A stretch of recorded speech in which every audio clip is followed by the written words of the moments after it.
வைகுண்ட ஏகாதசி அன்று பெருமாளின் அருளை பெற இந்த 5 விஷயங்களை மட்டும் பண்ணுங்க. வைகுண்ட ஏகாதசின்றது பெருமாளின் அருளை பெறுவதற்கு மிகவும் ஏற்ற நாள். இந்த நாளில் சில குறிப்பிட்ட எளிமையான பரிகாரங்களை வீட்டில் இருந்தபடியே செய்வதால் பெருமாளின் பரிபூரணமான அருளை நம்மால் பெற முடியும். இப்போது நாம் சொல்லக்கூடிய 5 விஷயங்களை செய்வதால் அளவில்லாத நன்மைகளும் செல்வ செழிப்பும் ஏற்படும் என்பது நம்பிக்கை. 2025ஆம் ஆண்டின் இறுதி ஏகாதசியாக வைகுண்ட ஏகாதசி அமைந்துள்ளது. வருடத்தில் ஒரு மிக முக்கியமான ஏகாதசிகளில் ஒன்றான மார்கழி மாத வளர்பிறை ஏகாதசியான வைகுண்ட ஏகாதசி இந்த வருடம் டிசம்பர் 30ஆம் தேதியான இன்றைய தினம், அதாவது செவ்வாய்க்கிழமை அமைந்துள்ளது. 2025ஆம் ஆண்டின் துவக்கத்தில் ஏற்கனவே ஒரு வைகுண்ட ஏகாதசி நிறைவடைந்துவிட்ட நிலையில் இந்த வருடத்தின் இறுதியாகவும் மற்றொரு வைகுண்ட ஏகாதசி விரத நாள் அமைந்துள்ளது.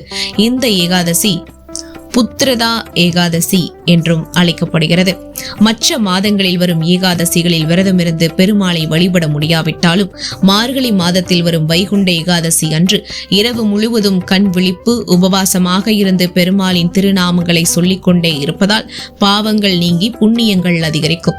அதோடு வேண்டிய வரங்களும் குடும்பத்தில் செல்வ செழிப்பும் வைகுண்ட பதவியும் கிடைக்கும் என்பது நம்பிக்கை.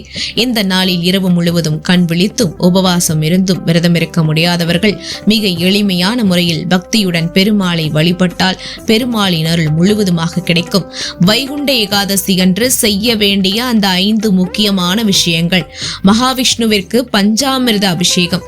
வைகுண்ட ஏகாதசி அன்று வீட்டில் உள்ள மகாவிஷ்ணுவின் சிலை அல்லது ஏதாவது பெருமாளின் உருவ சிலைக்கு பஞ்சாமிர்தம், பால், தயிர், நெய், தேன், சர்க்கரை கொண்டு அபிஷேகம் செய்வது மிகவும் விசேஷம்.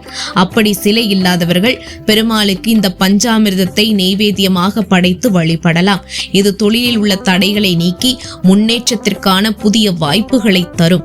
2வது, வெற்றிலையில் மந்திரம் எழுதி சமர்ப்பித்தல்.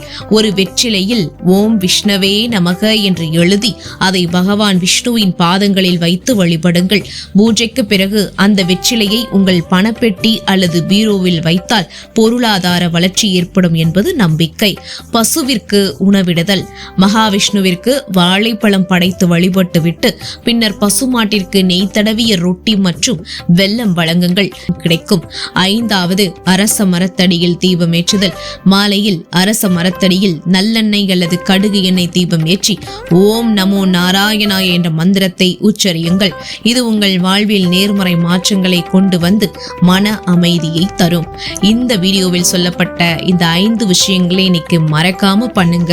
உங்க வாழ்க்கையில மிகப்பெரிய ஏற்றத்தை காண்பீங்கன்னு சொல்லிட்டு இந்த வைகுண்ட ஏகாதசி நாள்ல ஓம் நமோ நாராயணாய என்று கமெண்ட் பாக்ஸ்ல மறக்காம சொல்லுங்க. சொர்க்கவாசல் திறப்பு எல்லா வைபவங்களும் இன்னைக்கு நடைபெறும். மறக்காம போயிட்டு பார்த்துட்டு வாங்க, கண்டு கழியுங்கள் அப்படின்னு சொல்லி இந்த வீடியோ நிறைவு செஞ்சுக்கிறேன். மீண்டும் சந்திக்கலாம் சொந்தங்களே. நமது சந்திப்புகள் அனைத்தும் சந்தர்ப்பமாகும் பொழுது அதுவரை நன்றி, வணக்கம்.